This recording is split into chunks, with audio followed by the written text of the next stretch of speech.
I don't know about you, but I've never faced an audience with so many cameras facing me.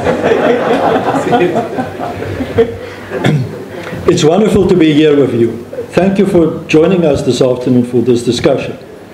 I'll keep my remarks short because I think there should be plenty opportunity for questions and remarks from your side.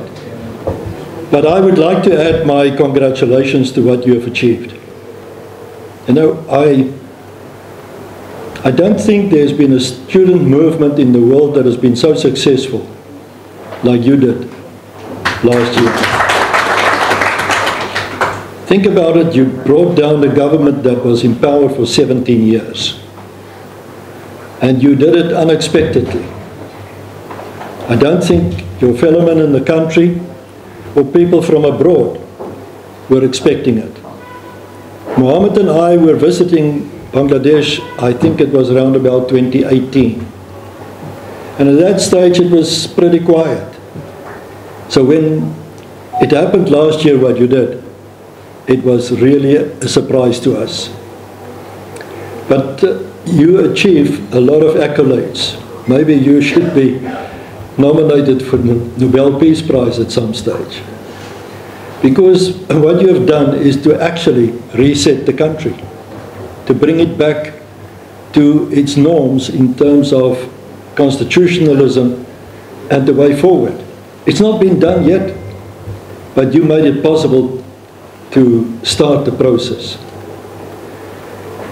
In South Africa we had, like Mohammed has said, very much the same, but it was different. It was not only the ones of student or high school student learners that protested in 1976. What actually happened was that we had our own Arab Spring, long before the name Arab Spring became known. We had our own Arab Spring for a period of 5 years, between 1985 and 1990. And these guys, Mohammed and his activist brothers and sisters, were responsible for that Arab Spring. Because they mobilized, protested, and kept the apartheid government on its toes and eventually on its knees. Because they wanted to make the country ungovernable, and they succeeded. And that is what brought about the change in South Africa. In the end, the apartheid government, of which I was part, and I am embarrassed to say it, but I was there to help with the change at least.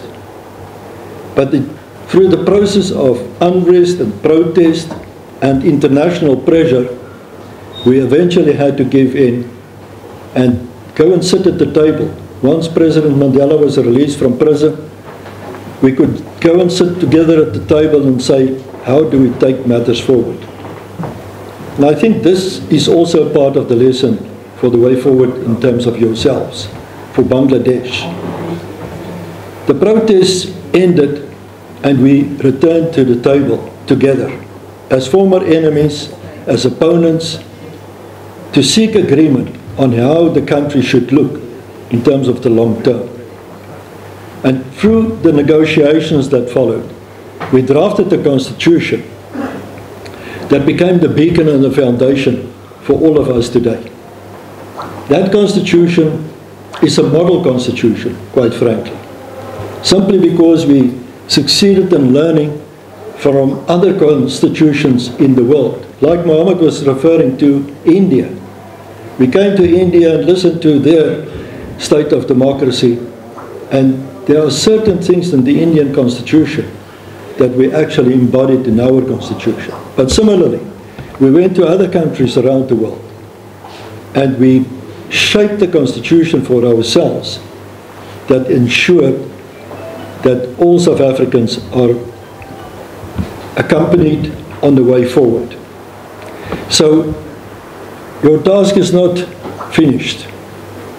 You have a wonderful opportunity to go forward, to think about for yourselves, what do you want to achieve?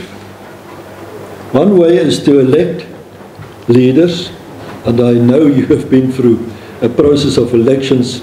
Is it just yesterday? And the national elections is coming most likely in February. But elections is one way. The hard work is beyond elections. And shaping the future of Bangladesh is something that we all from the outside are looking forward to. We can share with you what we went through in terms of the detail. Two things that are relevant. The one is our constitution is the supreme law of the land. In other words, it's the highest authority in the country. Constitution is supreme to the president, the government, the parliament, all executives in the country. All of those have to adhere to the provisions of the constitution.